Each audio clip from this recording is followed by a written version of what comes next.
Well, we're just a few minutes past 12:30, so a very warm welcome to all of you. For those of you who I have not met in person or online previously, my name's Karon Beaton-Wells and I'm the Deputy Dean of the Melbourne Business School. I'm delighted to be hosting today's conversation on the topic of how to champion human-centered design. Today's session is going to run for about an hour and will conclude at 1:30. Before we begin the substantive discussion, just by way of some housekeeping on how the session will run. Shortly, I'm going to introduce our speakers to you, Opher and Greg. Welcome to you both. Thank you. They're going to spend about 40 minutes examining the topic of human-centered design and particularly how it's been working at ANZ Bank. I'm then going to return to moderate a Q&A amongst ourselves and our audience. But we don't want to leave you out of the conversation until then. So you will see there is a Q&A function that you can use, and please use it at any time rather than by raising your hand. Just simply enter a question into that box and we'll all be able to see it. We're also extremely democratic, so anticipating many questions, you'll see there is a mechanism to upvote someone else's question, which means that the more people who upvote questions, we will determine the questions that we select to pose to Opher and Greg. But I'm also conscious from having looked at our large number of registrations that we do have amongst you quite a number with your own experience in the design and the innovation space. So please contribute to the conversation as we go along. Make comments on other people's comments or questions, or perhaps even answer someone else's question, and we'll make the conversation that way as inclusive as possible. At the conclusion of the webinar, you will be redirected to a short survey, and we really welcome your views and feedback. So please do take just a moment to fill that in. So today, excited to be joined by my colleague, Greg Harbidge, who's a senior learning consultant at the Melbourne Business School. Greg is a specialist in helping organisations to take more future-focused and client or customer-centred approaches to their work. Welcome, Greg. Thank you, Karan. And also, of course, joining us, Opher Yom-Tov from the ANZ Bank. Opher has been in that position as Chief Design Officer at the bank since 2017. But as you'll shortly learn, he comes from the most diverse and fascinating background, bringing now his expertise in human-centered design to our financial services. Thank you both for being here today, and I can't wait for the conversation. Over to you, Greg. Fantastic. Thank you, Karan. And again, welcome everyone. Delighted to have you here joining us today.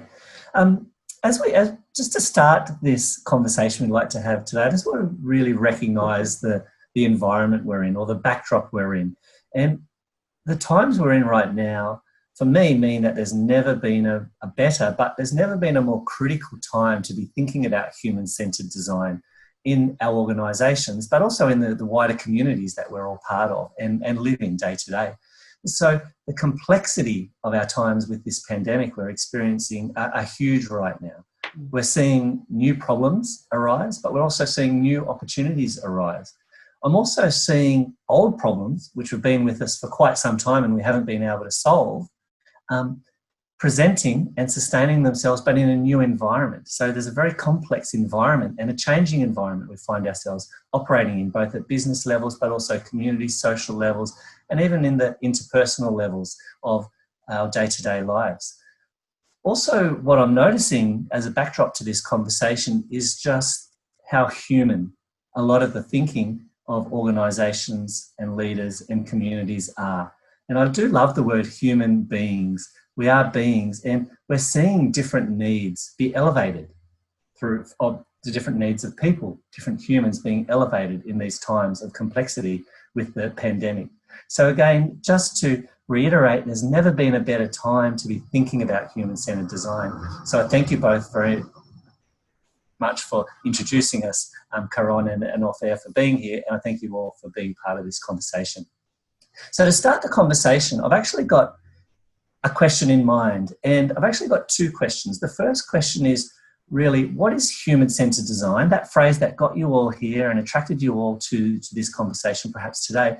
But before we go into the details of that, it's quite important that we pull back for a moment and just think about, firstly, well, what is design? So, Opher, I'd love to introduce you into the conversation as we start to think about and invite your thoughts on what is design, and then if you can lead us into thinking about, well, what does human-centered design then mean? Oh, very happy to. Firstly, Greg, can you hear me? Yes, very well. Karan, Greg, thank you for having me. And welcome everybody into my house as I'm welcomed into yours. Please excuse me, there might be a little bit of background noise. I'll be competing against one of my kids who's playing on Xbox and tends to get a little enthusiastic. And I've got two dogs who love to watch the Xbox as well and occasionally pipe in. So I'll hopefully we can keep them a little quiet during this period. Also, thanks, a quick shout out to a number of my ANZ colleagues who've joined, and a number of old friends that I've noticed have also joined as well. So I really appreciate you joining today. So what I'm going to do, I'm going to jump in and share my screen and just make sure that I'm sharing the right screen. And then we will jump into it.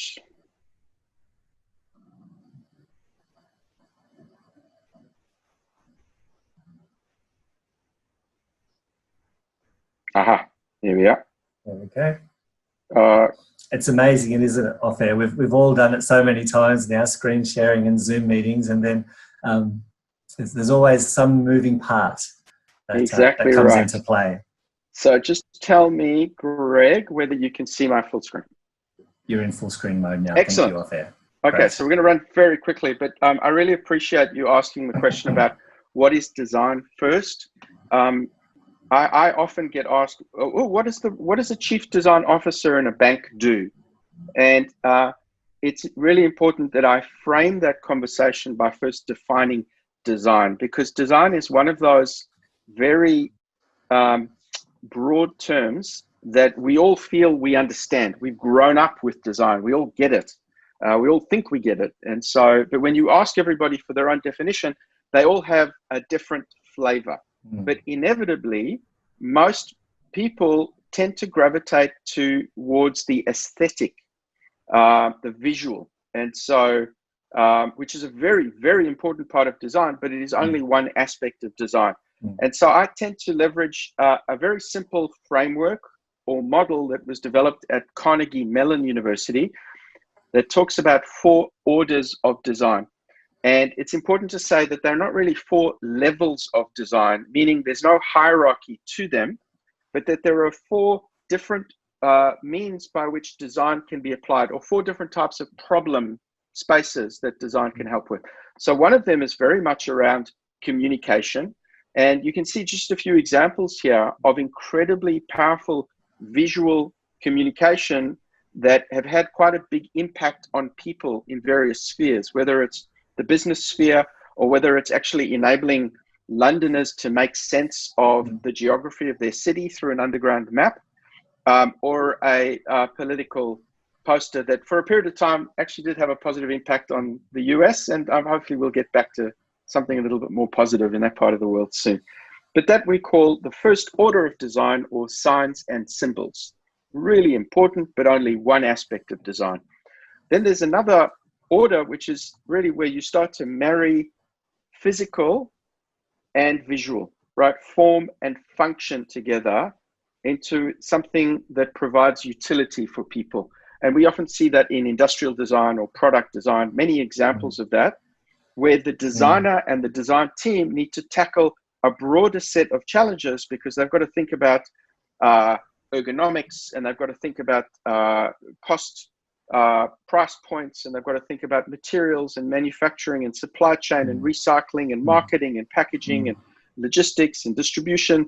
All of those things are part of the design problem to help solve a need for people. And so we talk about objects and artifacts being that second order of design. Now, if you've designed a lot of objects and artifacts or individual experiences, all of which you've kind of integrated a lot of visual design, then you get to the point where you need to start to weave many of these things together into an integrated end-to-end service experience. So where you have a physical handset that has a set of screens that help you go through a particular period or a journey, whether it's the whole end-to-end travel experience from booking to flying to landing, whether it's catching an Uber and all the incremental steps. There is an element of design that starts to weave together an entire time-based experience. And we talk there about interactions and services. And we at ANZ Bank tend to spend a lot of time focusing on this order of design and the associated visual order of design when it comes to UX and the user interface design. Then there's another level which many people don't associate with design, which relates to very, very tough systemic, even bigger systemic problems. If you think about housing affordability or the global pandemic we're going through, or childhood obesity or teenage pregnancy, these are problems that are so big and systemic that no single individual and no single organization can solve them on their own. But actually, a design approach is incredibly valuable for solving things that you can't solve in a linear fashion. And so that we talk about as the fourth order of design, or really the space of systemic problems or wicked problems. So this is my sort of opening when I talk to people to say, hey, before we get anywhere near human-centered design, let's just agree that this landscape that I'm sharing in front of you is what we describe as design. Opher, one of the things that strikes me as I listen to you and I look at those four levels of design is that it's everywhere. Every single day we're interacting with design, from the first level to the second to the third to the fourth. It's everywhere, and it's either people are being conscious to create the designs, or perhaps even there's unconscious needs. And I really like particularly what you said around the wicked problems, that there's an approach and there's an opportunity if we think about some of those big challenges we find at a society level or community level, even at an organizational level, to use design. I totally agree, which is why I think that provides a really great backdrop to talking about human-centered design. And therein lies the connection to solving wicked problems. So I might answer the second part of your question, which relates to what is human-centered design. And so if you think about all those orders of design I've just described, there is an approach to design that starts by understanding the humans or the people first and foremost, understanding the person who's going to be the poor victim of whatever you design, right? And understanding their lives and their context and their needs and what they actually need versus what you, in your great wisdom, think that they need, right? And so this common approach, great designers tend to follow, which is they ignore the technology and they ignore the tools and the visuals, and they start by thinking about the needs of the person they're designing for. We at ANZ tend to define human-centered design as an iterative approach, as in you don't do it once, you don't get it right the first time, you've got to do it again and again and again, to solving the right problems. So we spend a lot of time focusing on understanding and defining the problem before we get anywhere near trying to solve it. We talk about solving it in the right way. So we experiment with many different ways to solve a problem through prototyping and experimentation, but we always start with people. And we like to say that there are three elements to human-centered design. The first is bringing many different disciplines together. So you can see here, this is not just about people who are card-carrying, trained craft designers, right? Practitioners. We're talking about collaboration between everybody in an organization who has to work together to actually deliver to the customer. We talk about empathy, taking all of those people to better understand the needs of their customers and all the different stakeholders who are involved in experiencing or delivering their product or service. And then finally, this idea of experimenting. So learning your way forward by building quick prototypes and then testing them so that before you invest very heavily, you've got a high level of confidence that you are doing the right thing. So we've got just 2 more definitions for human-centered design. Because I work in a bank, that earlier definition tends to be a little bit rubbery for a lot of people. And so we've got slightly harder edged definitions as well. And those are for a lot of, I'd say for my colleagues, the bankers, or for very risk, for the CFO, for example, we tend to talk about human-centered design as a risk management methodology that enables us to visualize and validate our future plans before we invest, which never happens, right? We usually will blow a few $100 million before we realize that, frankly, we were heading in the wrong direction. So this definition resonates with some people. And then for leaders and for a lot of folks in our kind of people and culture, talent and culture function, we tend to talk about human-centered design as an approach to collaborating that inspires our people to do their life's best work and bring their whole selves to work.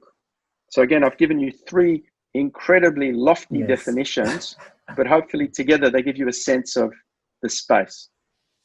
Yeah, I really love those definitions, and particularly that there isn't just one definition of air, as you've encouraged us to think about today, and the framing of what it is for the different sorts of people in organisations that we talk to. So you've said for the CFO type of person, for example, there's a definition for other elements, and it really makes me think about, why do we do human-centered design? What is the benefit for organisations? And there's things like building superior solutions.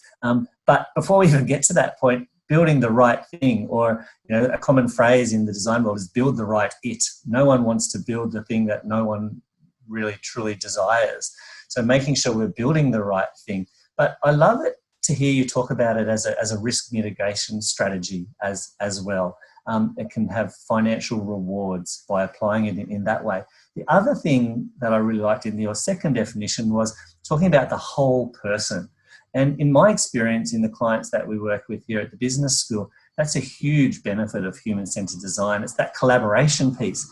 When people collaborate with empathy, your second element, putting the customer at the core, and they're experimenting, what I notice is people get ownership. They get buy-in. That intrinsic motivation of people starts to increase. So I always think about, when I'm thinking about what is human-centered design, I always think about why is it beneficial for organisations to do these things. And yes, it solves customer problems, we hope, or achieves new possibilities for customers. But then it also helps us with the internal employee engagement and creating the most value possible, getting people to do their best work, as you said, both totally internally. Agree. I can give you an example of that.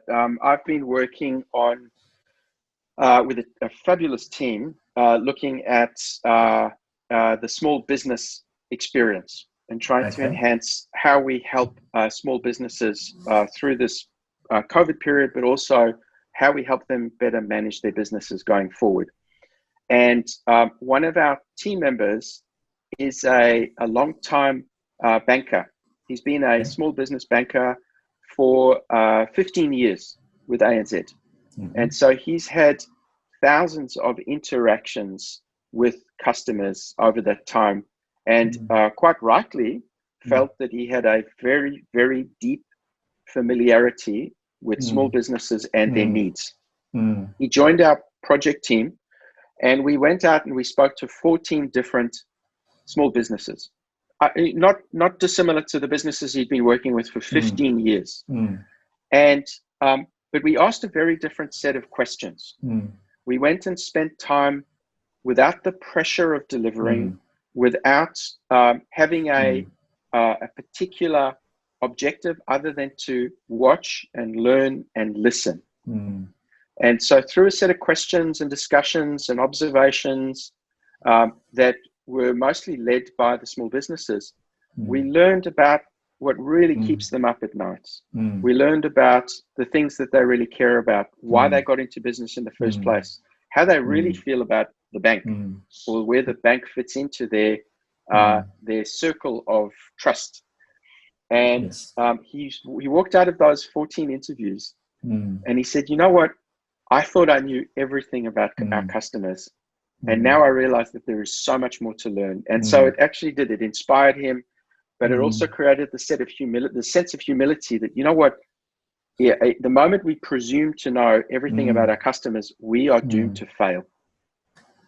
Absolutely. And I think one of the great things about human-centered design for me, Opher, is that it gives us that chance to break down our assumptions, break down what we think we know. And let's face it, as humans, that can be pretty hard sometimes because it's our assumptions and what we know has usually got us to where we're at.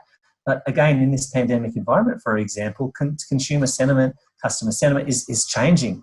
So it's the perfect time to be refreshing, rethinking. I like, in your first element of what is human-centered design, that collaboration piece. It's really hard, I know, for me to change my assumptions and my thinking by myself. But it becomes easier when I'm collaborating with others. And to that point, and I love in your example there, when the small businesses, that empathy, that second element, when they drove the conversation. I love what you just shared about that gentleman who was able to sit and listen. Perhaps in the past he'd driven outcomes or he had key questions. We're all working off a question list. But that becomes quite robotic, doesn't it? And it only gets us so far, and it only gets us the answers that our questions are designed to elicit, really. That's right. Yes. And interestingly, when we form these cross-functional teams, yes, we recognize that we are bringing people in who are subject matter experts, but it never necessarily worked this way. Interestingly, it's a very natural way to work. And so people take to it quite quickly, but we focus on trying to give them a little bit of upfront immersion and training, and then we coach them through these initiatives, these projects, so that we can set expectations, so we can help them actually understand, because we can almost predict those points where they're going to have a little bit of an allergic reaction that, this isn't the way we do things, or if you want me to come up with ideas, then give me an instruction and I'll go away and I'll come back next week and I'll give you a PowerPoint. And we say, no, we want you to actually give us what your gut tells you right now, and we want you to scribble it on a post-it note. It's not going to be right. It's not going to be thought through. That is incredibly uncomfortable. And so with every part of this approach, we've realized that we do need to provide some guidance, some coaching, and create some safe spaces for our colleagues to go through this. But once they get a taste of it, there's no holding them back. Yes, great. Look, just on that point, Opher, if I may, how do you support people new to the human-centered design journey within ANZ? What have you learned from your experience that works well? What have you learned from your experience that, we won't do that again? Perhaps that didn't work so well. Yes. Well, I have a mentor who used to run marketing and innovation at Procter & Gamble in the US, Claudia Kochka. And one of the things that Claudia always said about embedding a new approach or a way of working in an organization is find the leaders who have the most interest and enthusiasm and willingness to experiment with this approach. And so she always talked about go where the suction is, right? And so I've always lived by that. There will be leaders, people who run divisions or businesses or functions who are more open to this. They might not really understand it, but they realize that they have a challenge and all of their existing tools or approaches haven't quite solved their problem, and they're willing to give it a go, and they're willing to put their support behind it. And so that has always worked very well. But even then, we have to help those leaders to go through their process, because oftentimes they'll look at this, they'll say, this is an incredibly slow process. You're going and having a lot of random open-ended conversations with customers. Why can't you just cut to the chase? Give me the answer, right? But I've found that finding those people who are more open and willing to take a bit of a leap, and then working with them to create some great success stories that then help other people look at that leader and go, well, I want some of what she's having. Right. So those are some of the things that have worked very well. In addition, I have an incredible boss by the name of Miley Carnegie, who used to run Google here in Australia. And before that ran Procter & Gamble Asia Pacific. Had a deep history in design and innovation and brand building. And so the other thing that's worked very well for us is just having senior leaders, including our CEO, Shane Elliott, who are incredibly fantastic supporters of design and of building new ways of thinking, new ways of working, and new ways of leading. So that's all those things I think have been some of the elements that have been really great and have worked very well for us. Some of the things that I think have held us back, I took pains to define design, right? I don't think we've quite gotten to the point where we have where we've got a shared understanding across our bank about what design is and where it fits in. That is an ongoing conversation we have internally. We've got a lot of people who quite rightly will say, you know what, again, I'm an adult. I've spent all my life. I may have used an architect, right? Or I've used graphic designers and I have some UX designers in my team. I know design, talk to the hand, right? And so the ability to say, well, Hank, just give me a little bit of an in so that I can sort of maybe help expand or reframe where design should fit into your strategy process. Sometimes is a real challenge. And so we've often found that by going back to where the suction is and demonstrating, it helps to build a little bit more evidence. And then you're not always going to get it right, which is why I think you need a portfolio of initiatives and projects. Because in order to help people who are a little bit more skeptical, you've got to show some real solid evidence of wins. And because this is so cross-functional and there are so many factors in play, there are times where it doesn't go so well. Or there are times where you had a great proposal for an experience, but for a variety of reasons, it never saw the light of day. And we have, there are always many, the road to greatness is littered with a lot of those brilliant designs that just didn't go anywhere. Yeah, look at it, absolutely off there.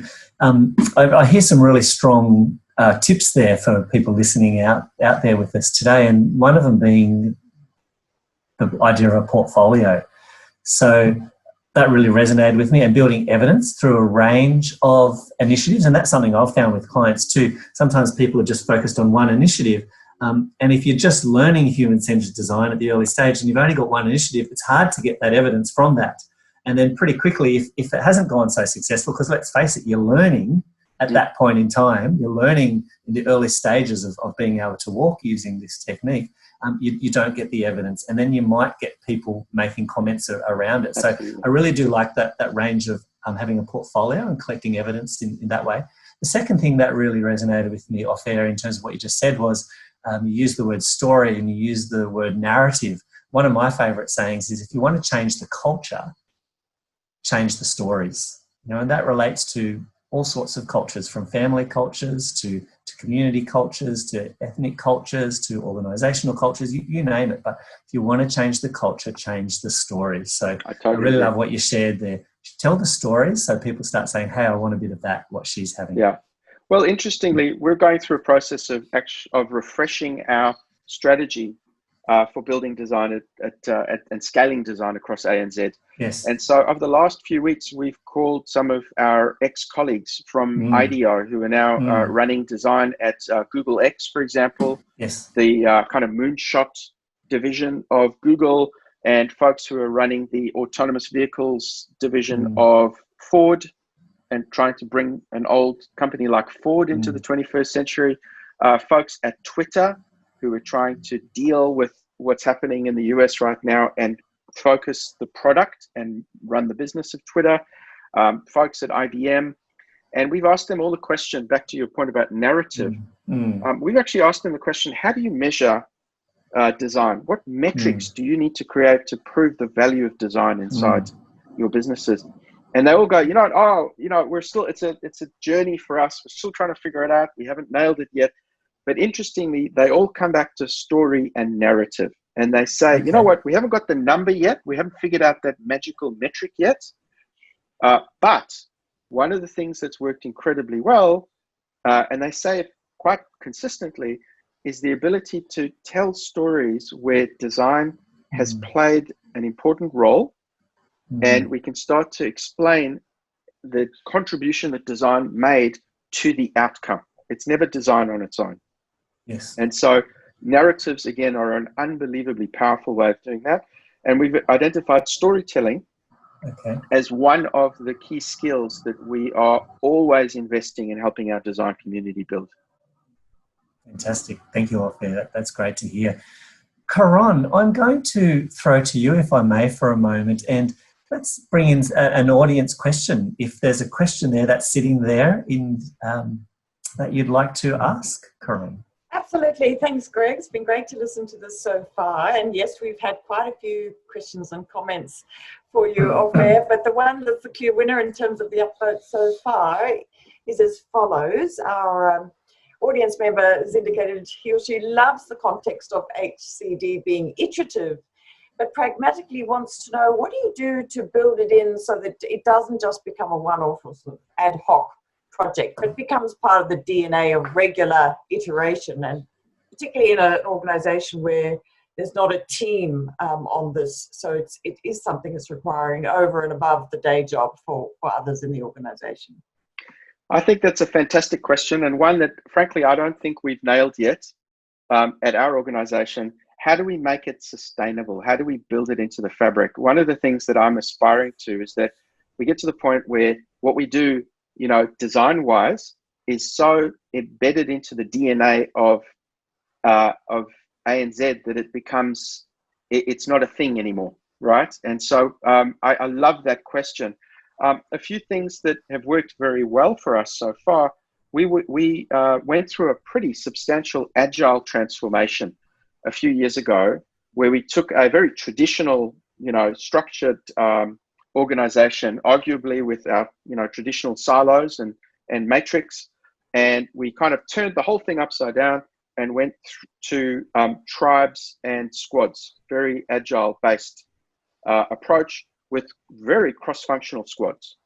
And so right off the bat, there's a structural underpinning to this work. And we didn't talk about it as an agile transformation. We really talked about it as building new ways of working, our NWOW transformation. And so by talking about new ways of working, we had a platform to start to think about, well, what are those new ways? How does work happen? And so it's been a great vehicle to introduce more designers into the business. We scaled the number of designers we had quite dramatically off the back of that. And a lot of those designers, as a matter of course, because they're embedded in squads, that's how they work. And so to some extent, we embedded more prototyping and more design into the business by embedding more designers. In addition, every time we create a prototype, we want to use it as a vehicle for storytelling, right? So we basically, especially in senior contexts where we pull out a scribble, right? A sketch, where we go into a meeting and we don't have a PowerPoint, where we might have a Sharpie and an A4 piece of paper and sketch something that is clearly not fully thought through. We are signaling that it's actually okay to do that, right? But I love the question there. And I think the short answer is it requires constant persistence, right?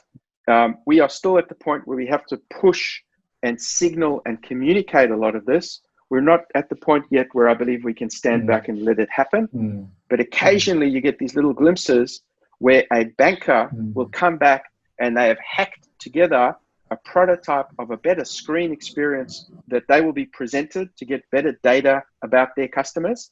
And they've used PowerPoint as their screen UI prototyping tool, right? And I think that is absolutely fabulous. So we see little glimpses where people, our bankers are taking the design law into their own hands. And I think that's wonderful, but we've still got a long way to go.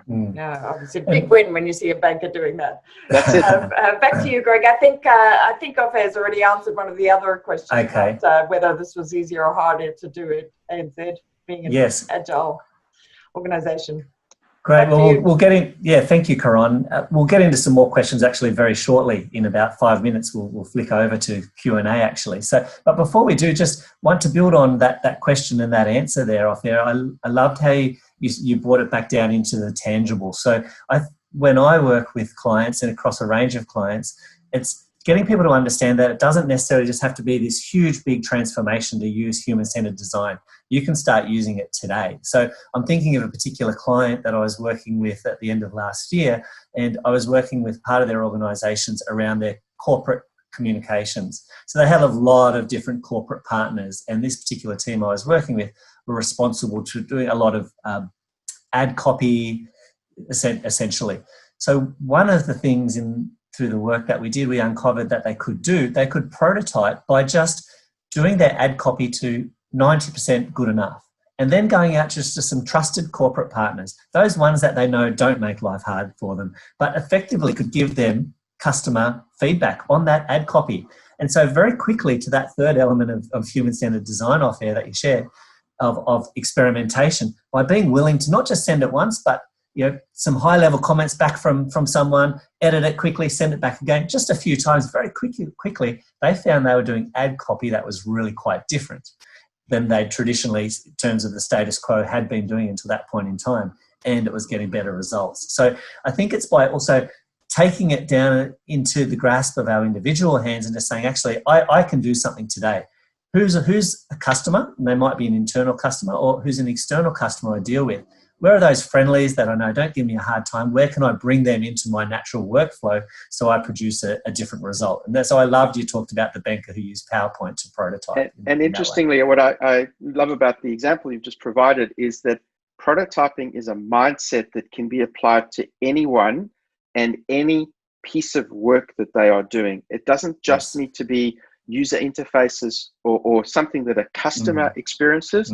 It can be something that is internal. We have finance people who are prototyping around the way that they present finance dashboards to their internal stakeholders.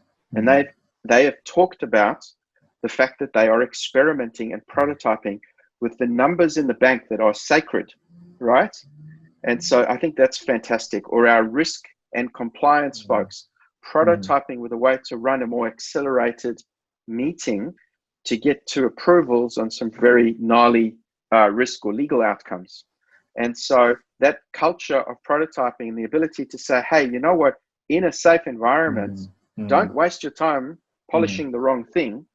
Get it out there. It is okay because if it explodes, you're not going to take the whole house down, but you will learn things that will prevent you or prevent us from having embarrassment later on. So we've tried to extend it beyond the design realm and just say, you know what, prototyping is actually a really good, back to risk management, right? We associate design with risk management because it just makes common sense. Absolutely. Thank you. Look, you alluded to a few different things there, but one of my favorites, I guess, mantras I have in my mind is a prototype to think.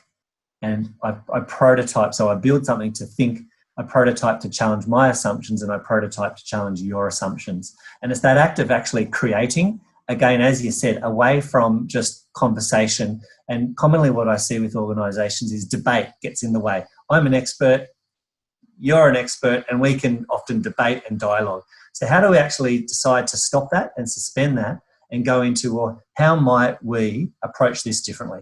If we were to build a prototype, what might it look like? Because that gives us something common to focus on rather than the debate of our expertise.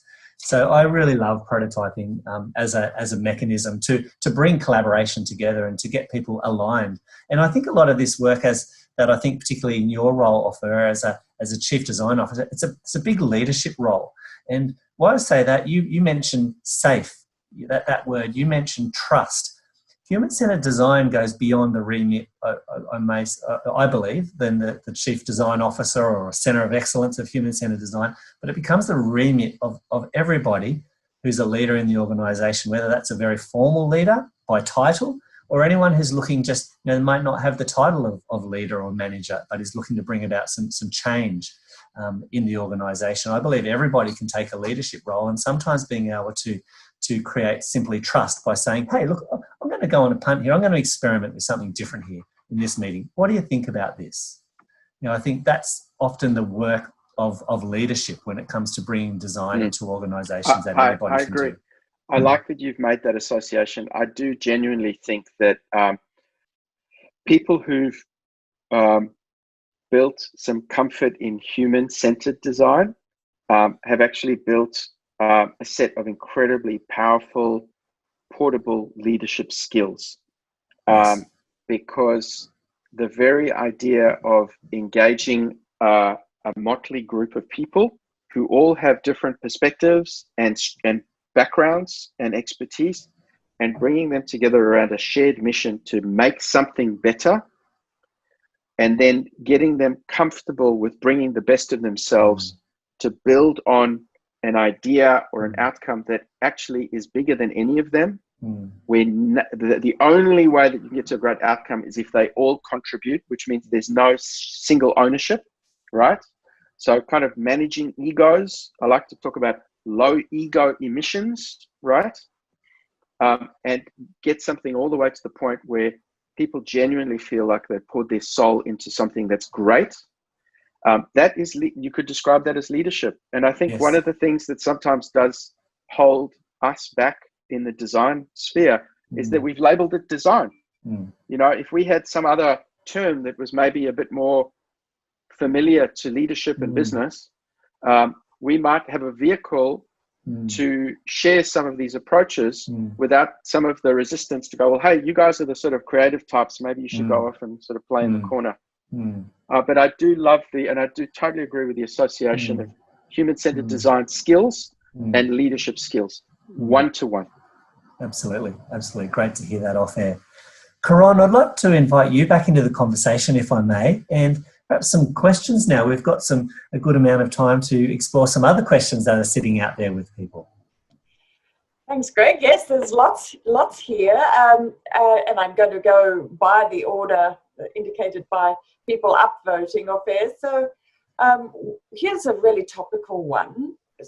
Julie and many others wanting to know how you're handling human-centered design during the work from home era, which looks like it's going to be ongoing through either choice or mandate.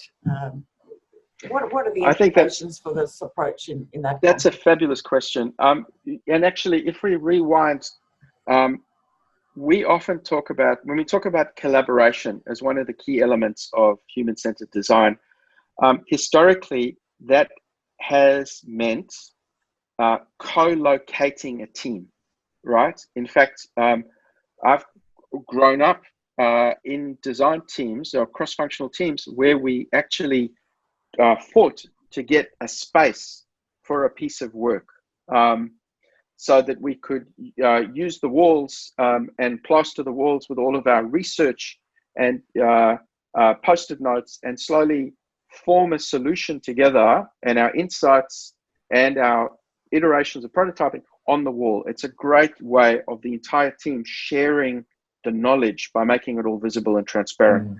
There's also so much benefit that comes from just sitting next to somebody else, having the occasional joke, overhearing conversations. And so just, you know, working separately for a period of time, coming together, scribbling something on a whiteboard or on a piece of paper.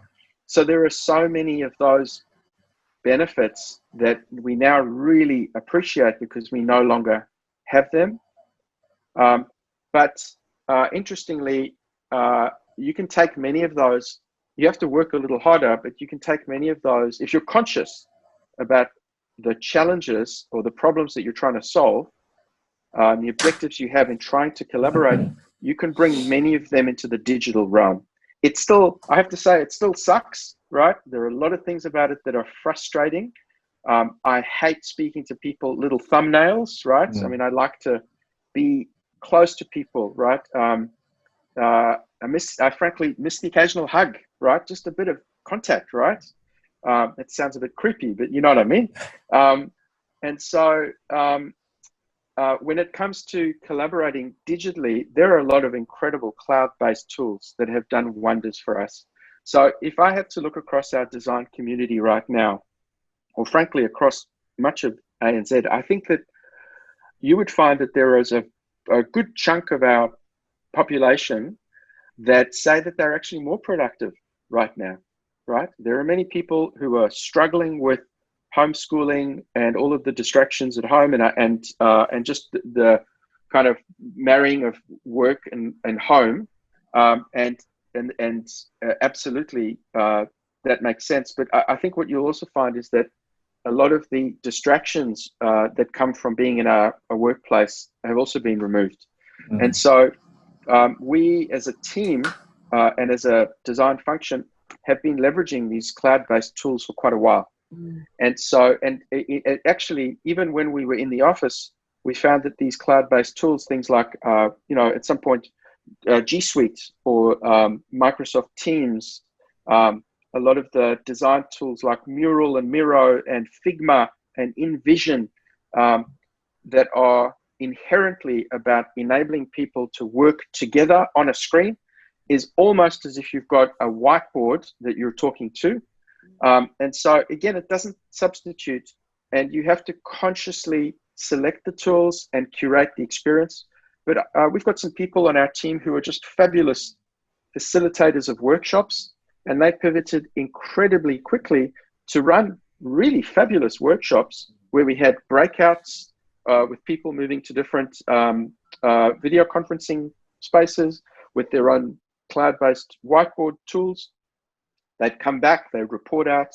And I actually have seen some incredible design work, both from people at ANZ, but also from a lot of the agencies and the consultancies that we've worked with, where people have actually had the time and the freedom to explore a few more things. So I'd say, is it better? Is it worse? Maybe, but it's different. And I think what it's led us to do is to consciously think about the way we do our work. And if you do that, which frankly, all of us should really be doing even without COVID, is thinking about what are the best tools? How do you get the most out of the way that you interact? I think you're finding that people are actually a bit more conscious about it and sometimes getting better results because of it. If I can just, yes. If I add two points to the question, the response, and I'll keep it short, Karan, and go to the next question. One of the things that that I've found across clients is in the work from home environment, more people have been able to participate in design, we'll call it workshops or sessions or customer empathy conversations, those sorts of things. So I've found more people have made themselves available and are available, because what it's meant, for example, with some clients is you don't have to travel from Brisbane to Sydney. The over-reliance in the past, some of the clients have shared with me, we all need to be in the same room doing it at the same time, is actually they've blown that assumption up. That was the status quo. Things are different. We actually don't. And quickly getting those proof points you're talking about off air, that we can actually do this. I'm seeing some great engagement. The other place that, the second point I wanted to make is what I'm also noticing across clients. Clients are saying it's easier to access customers right now. People are more willing to have a chat. People have got more time to have a chat. So I'm thinking about, for example, one particular client who works in the health field. They've been able to access and do empathy conversations with the doctors they're serving, because the doctors are using telehealth, and all of a sudden they've been finding that doctors are running on time, if not early, 5 minutes early.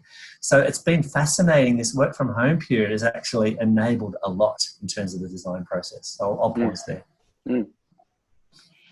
So, Opher, we do have plenty of questions, and I want to try and get through as many of those as I can. Quite a number of them are specific to the banking context and your experience at ANZ. One maybe you can think of as looking backwards, and perhaps the elephant in the room for many is if financial services in Australia were applying a design thinking approach as a way of working, how did it get customer experience or conduct so wrong?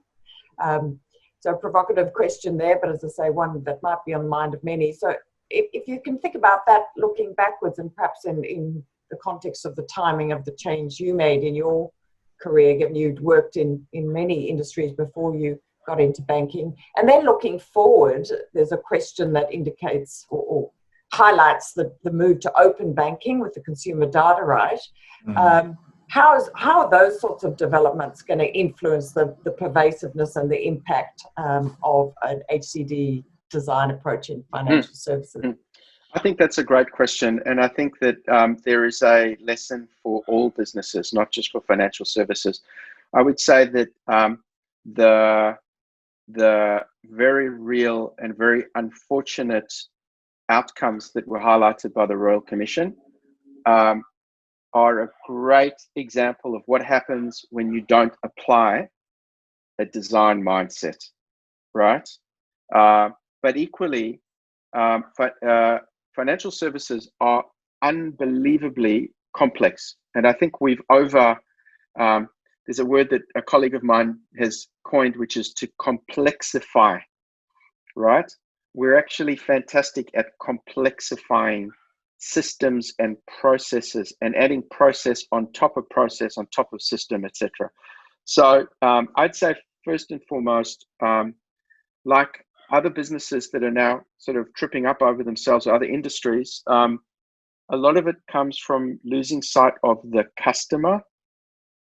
And so first and foremost, when you start to focus on managing constraints around regulation, and you start to manage constraints around running a business and shareholder expectations, and you start to put some of those things ahead of the customer rather than trying to balance them with customer needs, or putting customer needs first and foremost, right? And assuming that everything else will follow, then businesses get into trouble. And so I think there's and you could actually, if you describe one of the root causes that way, then I think you can apply it to many, many, many other industries and not just financial services. That being said, there are and always have been some really great pockets of empathy and user-centered design in banking, right? If you actually think about how seamless your money moves, and the ability for you to actually transact and interact with people outside at the cafe or across the planet, right? And some of the tools that many of you are using to actually manage your finances, there are pockets where those things have been very thoughtfully designed from the ground up. That being said, when you look at open banking, and just for the audience who are not familiar with open banking, new consumer data rights around the world are really pushing to give people more access and control over their own data. And so we've just moved into the era of open banking in Australia, where we're all the banks are obligated to make customer data available if customers choose to nominate for that data to be shared with another provider. I think that is going to be fabulous for design and fabulous for customers, because what it does is reduces the barriers to competition, and it is going to force all of us to even be more focused on customers and their experiences and their needs, because it is going to be so much easier for a customer to, at almost, not quite, but at the touch of a button, move all their banking from provider A to provider B, right? And so I say bring it on. I think it's fantastic, because what it does is it actually creates a lot more of a backdrop for a design mindset. And I have to say, one of the reasons I'm with ANZ is because I know that mindset exists, and there is a lot of enthusiasm, and there is a deep focus on customers and their needs. Thanks, Opher. I see a number of our audience want to think about the possibilities of this approach outside of the private sector in the context of government and community services, and there's a number of references there to healthcare, which again, very topical. Have you had any experience of seeing this work outside of the private absolutely. context?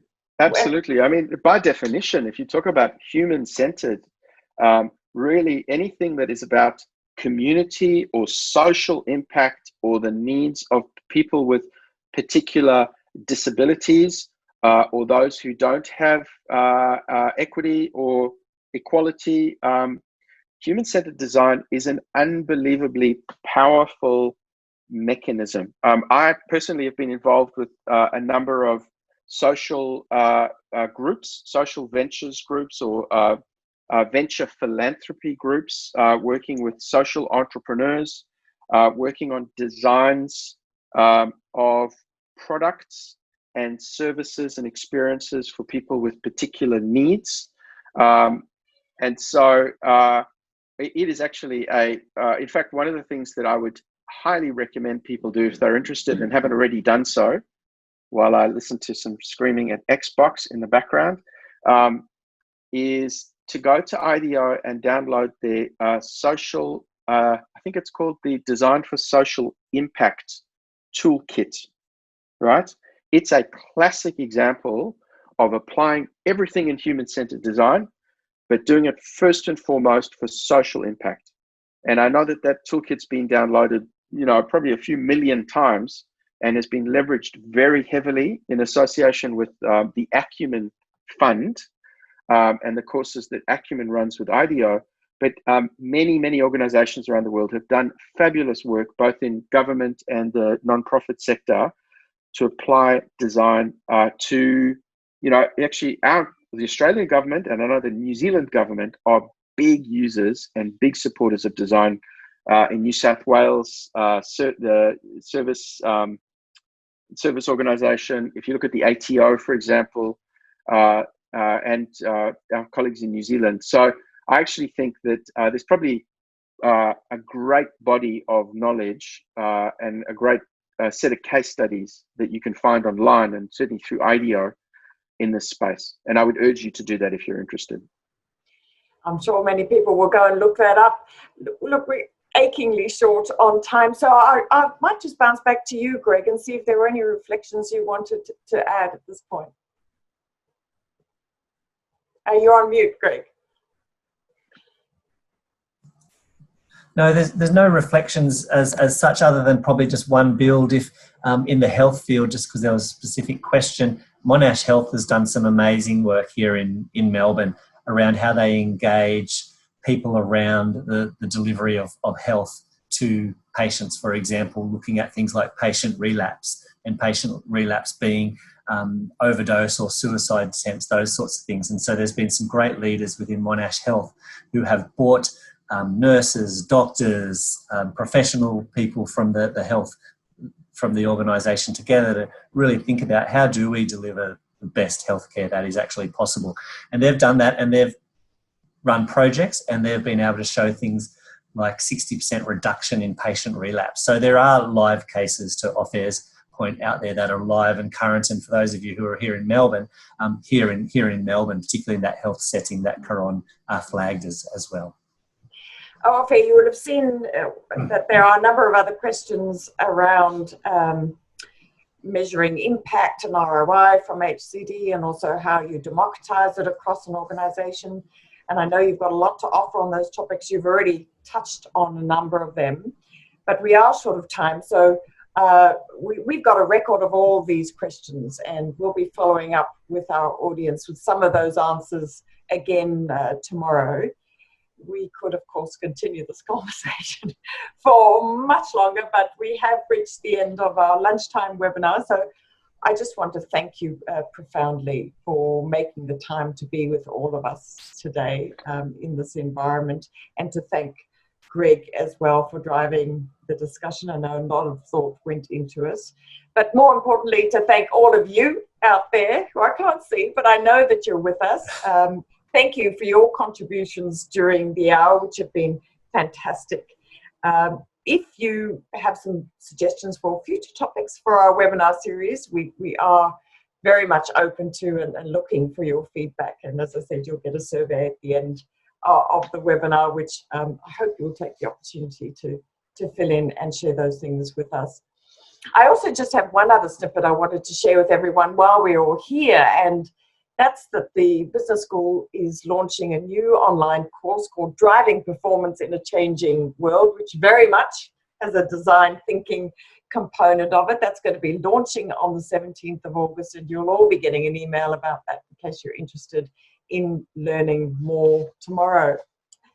We've got a number of other webinars coming up that I think you're going to see on your screen shortly. There you go. So around a number of topics, again, occupying many minds at the moment, and you can always visit our website to register for those. But with that, I'm going to close. I'm just going to thank you again, Opher and Greg, and over to you if you have any further comments for the audience before. I wanted to thank you both. I wanted to thank Melbourne Business School for hosting a really fabulous series of talks. I noticed that my colleague Emma Gray, the Chief Data Officer, is going to be talking soon. I would highly recommend that people listen to her.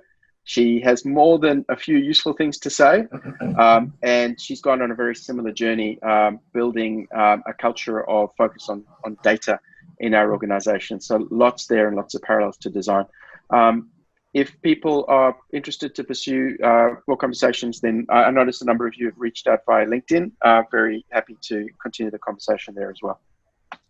Thank you, Opher, and you can see lots of thanks joining us from the audience. So good afternoon to you all, and we hope you'll join us at a future MBS event. Thank you. Take care. Thank you, everybody.